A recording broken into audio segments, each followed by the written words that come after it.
Now, I want to get busy on the first couple of subjects for today. Everybody that's okay, say I'm okay. Here's the first subject that I've found so interesting I want to share with you. Then I want to talk about personal development, the subject that I started listening to age 25 that revolutionized my whole life, from my mentor, Mr. Earl Schoaf. Here's an interesting subject. Just jot it down. It's called Enlightened Self-Interest. Enlightened self-interest. It's a fascinating study to study the idea of self-interest. But just make this note, all of us, have self-interest. The key is for it to be enlightened so that everybody wins and no one loses. Our first interest is to survive. What does it take to survive? Our second interest is to succeed. What does it take to succeed? What does it take for me personally to survive and to succeed? Can I legitimately be interested enough in the things that help me both succeed and survive? And here's what I discovered. The answer is yes. It's possible to exercise self-interest, but to do it in such a way that no one loses, everyone benefits. Key phrase. Life was not designed to give us what we need. Life was designed to give us what we deserve. We do not reap a harvest in the fall because we need it. We reap a harvest in the fall because we deserve it. Not necessarily from a moral standpoint. Of course, there are some moral laws as well, spiritual and moral laws. But just the basic laws that simply say if you wish to reap, you must plant. So jot this down. Reaping is reserved for the planters. And the reason they reap is because they deserve it. They're the planters. They deserve to reap. Interesting Bible phrase that says, if you keep knocking, you'll find open doors. Good phrase to jot down. If you keep knocking, you'll find open doors. Doors of opportunity. Doors of a chance to meet someone. Doors open for association. Doors open to find someone special. Doors open to find a unique business colleague. If you keep knocking, the phrase says, doors of opportunity are open to those who continually knock. So we don't find open doors of opportunity because we need them. We find them because we deserve them. Only those who knock deserve to find an open door. But the promise is, if you continually knock, you'll find doors of opportunity. It says, if you search, you will find. So make the note, it's good. Finding is reserved for the searchers because they deserve it. Now, at first they may have needed it, but they now know that just needing it is not sufficient. But if they need it, now they must qualify for it. The reason why you're going to be blessed with good ideas this weekend is because you've come searching. You've gotten on an airplane to come searching. Got in your automobile to come searching. You got here searching. Now you're ready to receive. And for those who search, they will find answers. They will find plans, imagination to stir yourself into action for future benefit. So if you search, to find a good idea, you must go looking, go searching. You've got to go to church. You've got to go to class. You've got to go to the seminar. You've got to go to the library. You've got to go to the books if you wish to find. Rarely does a good idea interrupt you. Rarely. But if you will search, you will find. So we get not what we need, but we get what we deserve. It says if you ask, someone has an answer. If you keep asking, the answers belong to you, because by virtue of asking, you have qualified. So we don't get what we need. We get what we deserve. The mother on welfare should be taught in some small manner that hopefully she can begin deserving the welfare check. Not getting it because she needs it, but now starting to get it because she deserves it.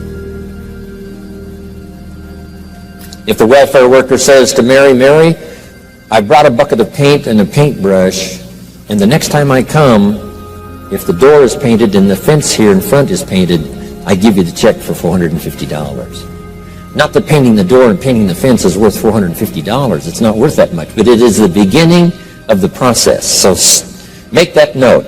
I want to begin the process of deserving. What would that be? What process should I begin engaging in to deserve good health, to deserve a good relationship, to deserve prosperity, to deserve an enterprise, to deserve the opportunity to build a city? What must I do to begin the process of deserving?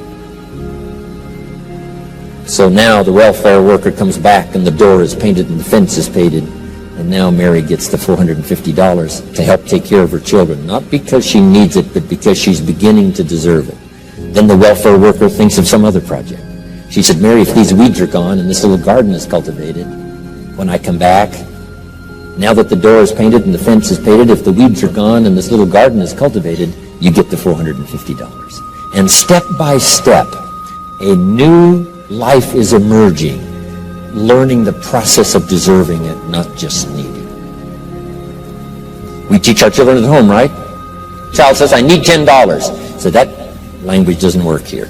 There's plenty of money here, and the vaults are full. But to say I need $10 is not how you open the vault. So the child says what? Wow, how can I get that $10 that I need? So here's what they learn to say. How could I earn $10? Now the vault opens up. Now the money starts to flow. How could I earn $10? What could I do to earn the money? Not to get the money because you need it, but maybe you need the money. That's, all of us have needs. But here the key is to figure out how to open the vault, how to open the bank, how to open this unbelievable flow of resources to come our way. And here's the key: to deserve it, not to need it. You can't walk out to the field and say to the field, I need a crop. Here's what the field says. Here's what the ground says. Who is this clown that brings me his need but brings me no seed? So jot that down. Take your seed to the marketplace, not your need. Don't disclose your need to the marketplace, only your willingness. We'll talk about that a little later today. Because the marketplace is not interested in your need, but they are interested in your seed. They're interested in your willingness to work. They're interested in your disciplines. They're interested in your eagerness. They're interested in your vitality and your work ethic. That's what the marketplace is interested in. Not your need, but your seed. Okay. We get what we deserve. Old Testament God says, if you'll move toward me, I'll move toward you. See, that's how you get those occasions to meet God. You must make the move. God could say, you don't move, I don't move. You say, well, that's arbitrary. Well, when you're God, you can make it that way.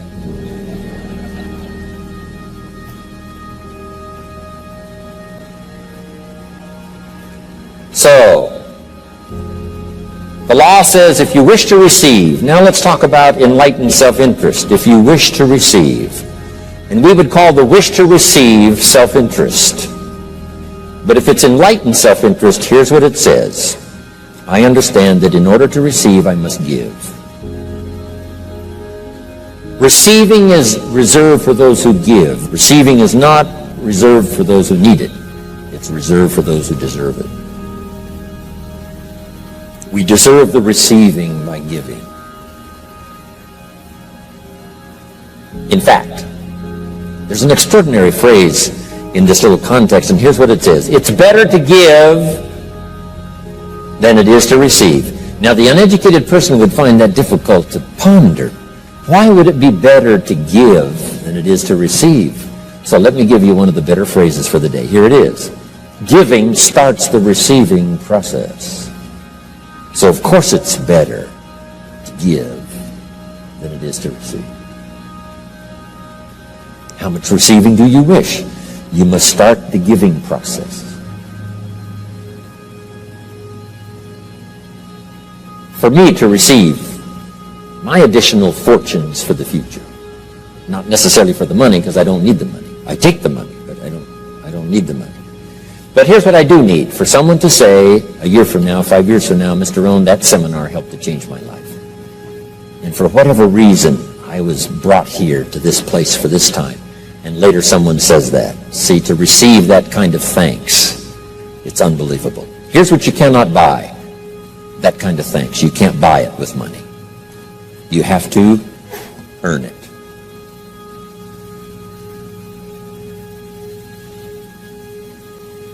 Now let's expand a little further now. That it's called the law of riches and wealth.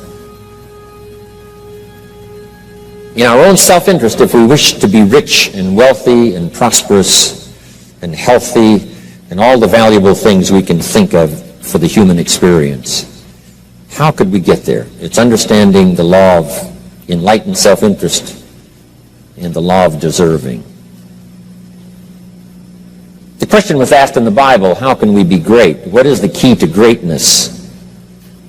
Great wealth, great return, great accolades, trophies to put on the mantle above the fireplace. How can we get great respect, great riches, great abundance for ourselves? How can we get that? And the answer was given, and here was the answer. Find a way to serve. Find a way to serve the many. So I paraphrase it to read this. Service to many leads to greatness. Service to many leads to greatness. Someone says, well, about the best I can do is take care of myself. That's okay. Self-care, has its own reward, but it's very limited. Somebody says, I can't be worried about other people's problems. I got enough problems of my own. That's okay. Self-defense is okay. Self-preservation is okay, but it has a very limited reward. If you wish to change that into abundance and prosperity and uniqueness, then here's what you must do. Help solve other people's problems. Help find answers for someone else, not just for yourself, but for someone else. And in that kind of service, you now begin the process of greatness.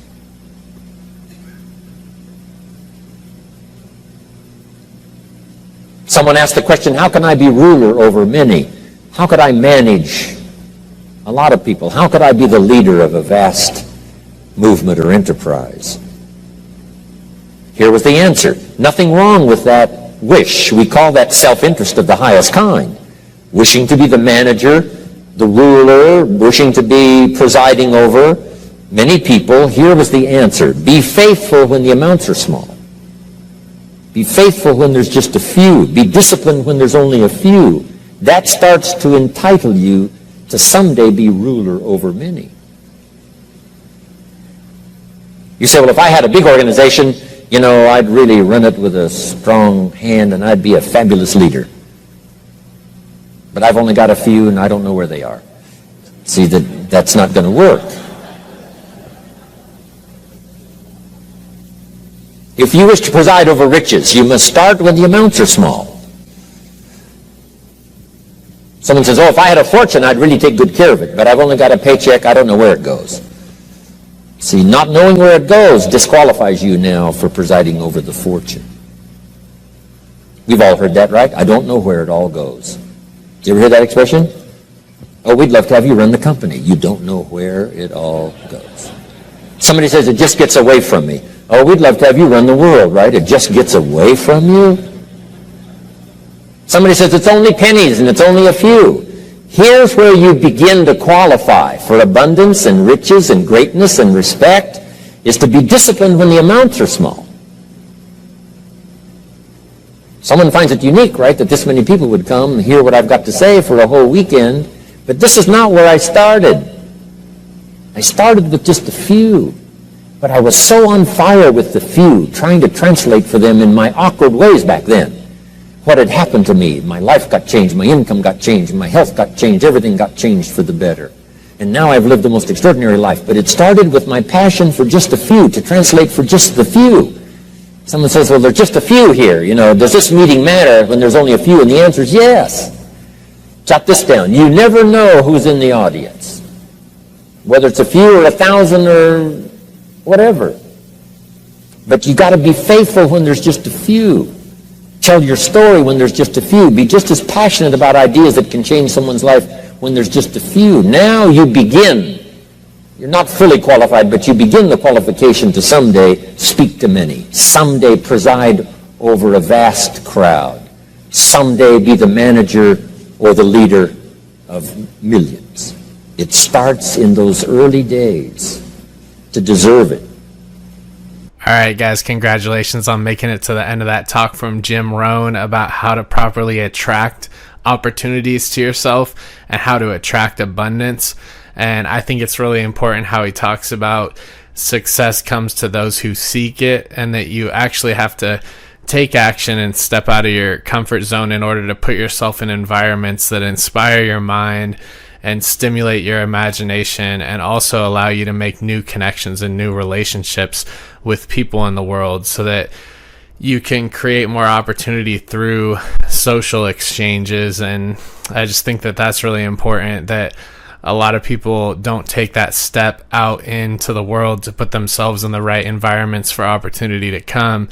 And opportunity is just not going to come knocking at your door. I mean, unfortunately, it's a numbers game when it comes to success, and you can only fail so much before you hit the big win, you know. And I also like how he covers that you should act as if even your small rewards and your smaller exchanges in the beginning of your pursuit of success, you should act responsibly with them as if they were large payoffs and large rewards, and as if they were the huge success that you're seeking, because the universe is usually only going to give you what you're prepared to receive. And so a good way to prepare to receive things that require more responsibility is to act as if those smaller things in the beginning are super important, and they are those big payoffs and rewards in the beginning, because it's going to open you up to be ready to receive the larger